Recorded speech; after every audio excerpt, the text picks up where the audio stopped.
Good morning, my name is Josh from CyclonesOZ and I've got your detailed weather forecast update for Sunday the 16th of November 2025. In the wake of extremely powerful thunderstorms that moved through southeast Queensland both on Friday and Saturday, the flash flooding has subsided, but we've got a lot more rainfall coming through today for parts of southeast Queensland and the Capricornia coastline, including a severe thunderstorm risk later today in parts of the Scenic Rim. You can see it's a very wet picture this morning through southeast Queensland and particularly through parts of central Queensland as well. In fact, the Warrego radar is down out around the Charleville and the Taroom area, and we've been left with a Roma radar, which is not as good, but it is showing that there is lots and lots of rainfall moving through to the central highlands and now into the South Burnett forecast district. You can see it here on the radar imagery as this massive cloud band pushes in towards western Queensland. From western Queensland, rainfall is now touching the coastline along the Capricornia coastline where Gladstone is, and we're looking at a few showers now creeping in towards the Scenic Rim and southeast Queensland. Nothing too crazy and nothing in the way of thunderstorms and definitely nothing in the way of severe stuff, but this is a place where we don't need any more rainfall. Binnaburra picked up 172 millimetres, a suspicious reading, however, considering Rathdowney, a lot of other places, Carlarbin and Boona picked up significant triple-figure rainfall accumulations yesterday from stalling severe thunderstorms that dropped a bunch of rainfall. I do somehow believe it. And some good rainfall accumulations also up into the Sunshine Coast. There are places that are still calling out for rainfall, and there are places who do not want to see another drop of this stuff for at least 2 weeks. So it really is a stark divide through southeast Queensland this morning. But there is more rainfall on the way. We're expecting shower and thunderstorm activity, especially through parts of the Capricornia coastline and the South Burnett forecast district right from now into early tomorrow morning. But then into southeastern Queensland, a bit of a resurgence in shower and thunderstorm activity after about 3 or 4 o'clock this afternoon. Now, again, I'm not expecting anything severe through southeastern Queensland, so I don't think I'm going to be running any live coverage on it per se, but we're going to be talking about some thunderstorms that are going to be slow moving in nature. If we have a look at a convective sounding right now and get an idea of how fast these thunderstorms are going to be moving, you can see winds at the 700 HPA mark are about 30 knots, which is the winds that move these thunderstorms and push these thunderstorms. They're coming out of the west and they're blowing at 30 knots, which means that's where these thunderstorms are going to be coming from, and that's how fast they're going to be moving. So about 50 to 55 kilometers an hour. Generally speaking, thunderstorms move at around 70 to 80 kilometers an hour at this time of the year in southeast Queensland, so a little bit slower than normal. And like yesterday, these thunderstorms will be high precipitation messes because this sounding here, that red line very, very close to the blue line, which means we've got a very moist environment. And through southeast Queensland, that spells rainfall in all caps, by the way, exactly what we saw yesterday in the way of those thunderstorms. Now, the convective forecast modelling is a forecast model that I like to use on days like today because it generally gets the rainfall forecast right 9 times out of 10.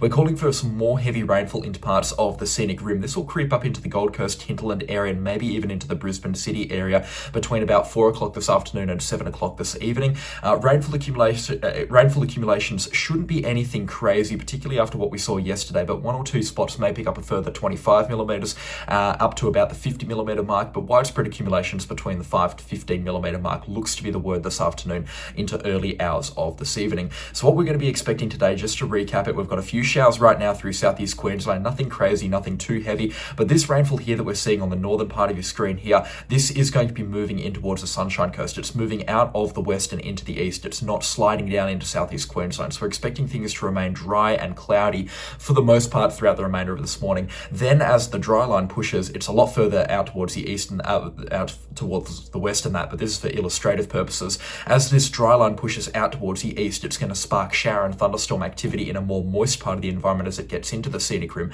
and then we're going to see shower and thunderstorm development happen through here in southeast Queensland, particularly through the Scenic Rim. Now, Boona is one place that does not need to see any more rainfall. Same with Rathdowney, same with Carlarbin, and same with Bow Desert. All those places have picked up falls between 50 to 150 millimetres yesterday, and there is already moderate flooding going on. I'm not expecting major flooding to occur, considering when we're talking about rainfall from thunderstorms, these river levels rise very quickly and then they drop very quickly as a result. So by the time this rainfall arrives later tonight, we're already going to be seeing river levels drop below the flood warning levels, but we will be seeing some sustained heavy periods of rainfall here and there through parts of the Logan and the Albert River catchment, albeit very, very isolated rainfall accumulations as well. We're not expecting these to be swathes of rainfall. It's going to be very, very isolated in nature, but by the looks of things, it looks like these river levels could jump up back in towards the minor flood levels and maybe even the moderate in 1 or 2 spots. So this is now looking like a pretty ugly flood forecast.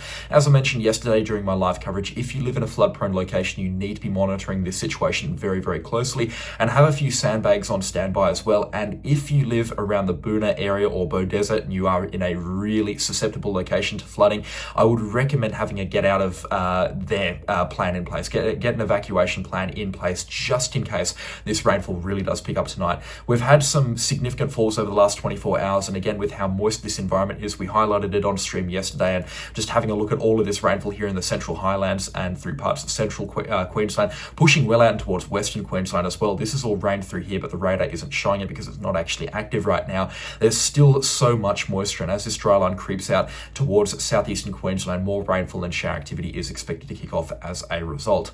The best rainfall accumulations tonight, though, will be along the Capricornia coastline. We are expecting some falls around the 100mm mark outside of Agnes Water and up towards Rockhampton. This includes Gladstone. Again, this rainfall will be very hit or miss, so some places will see between 20 to 60mm, other places will get the full 9 yards and get up towards that 100mm mark. And I definitely reckon areas around Gladstone and Agnes Water are in the firing line for those heavy rainfall accumulations as well. Pretty ugly conditions up on the northern side of Fraser as well. If you're camping up there, some more rainfall coming through today. That's more going to start off into this afternoon though.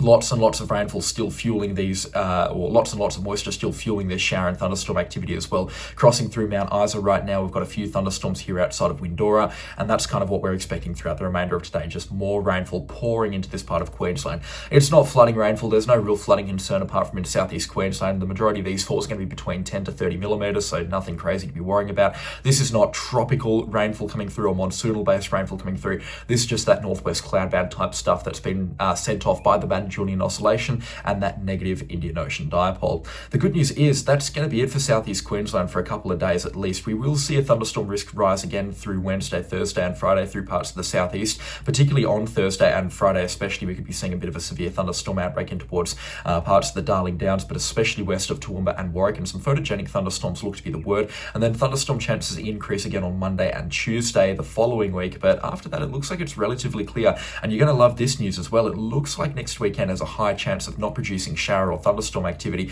so we may be able to get some good weather finally for a weekend in southeast Queensland, the first clear weekend in at least 6 weeks, I would imagine, at this point in time. And then even better, it looks like next weekend or the following weekend for the last couple of days of November is also somewhat clear as well, but that's just the forecast right now and that is likely to change. Up in towards northern Queensland, rainfall is beginning to pipe up there. We're seeing some more tropical moisture move in towards the north, and this is just coming off the Solomon Sea here, as we would normally expect for this time of the year. Shower and thunderstorm activity is beginning to increase for the Cape York Peninsula. So Lockhart River, Cooktown, Weipa, those locations could all be looking at some relatively significant triple figure rainfall accumulations in the next week. Nothing crazy and nothing to flood a drain pipe up in flood North Queensland, far North Queensland, but it's still rainfall worth mentioning. The Daintree Rainforest and also down into the Cassowary Coast as well, and also Cairns and Townsville not expecting much in the way of rainfall. We're going to have to wait another 4 or 5 weeks at least until this monsoon dips down far enough into the Coral Sea that we're seeing the real rainfall accumulation sent in towards North Queensland. So the rains are coming North Queensland, but they're still a few weeks away at the very least. Now, one thing that normally comes with those that monsoonal arrival is tropical cyclone activity in towards late December, but it's coming early this year by the looks of things. We've got a powerful tropical cyclone now on the forecast in the Joseph Bonaparte Gulf, moving into the Kimberley region of Western Australia, and forecast models are loving this system. This is a look at wind accumulation, which is a map you're going to be seeing a lot of from the next couple of weeks, but we're looking at wind accumulation here, which is the strongest wind gust in this selected 2-week time frame from the European forecast model, and we're looking at 265 km/h wind gusts around Truscott and Columbia on the northern side of the WA Kimberley region from a tropical low that's beginning to develop right now, and then that's going to swing over to the Tiwi Islands and then track down by the looks of things into the West Australian coastline. Forecast modelling has been very consistent with this storm as well, so this is definitely a system that you're going to be hearing a lot of. And look at this, that is a beautiful, nice convective stack that we're beginning to see. And looking at wind observations as well, now beginning to rotate here. You can see, generally speaking, a little bit of broad rotation looks to be getting itself going.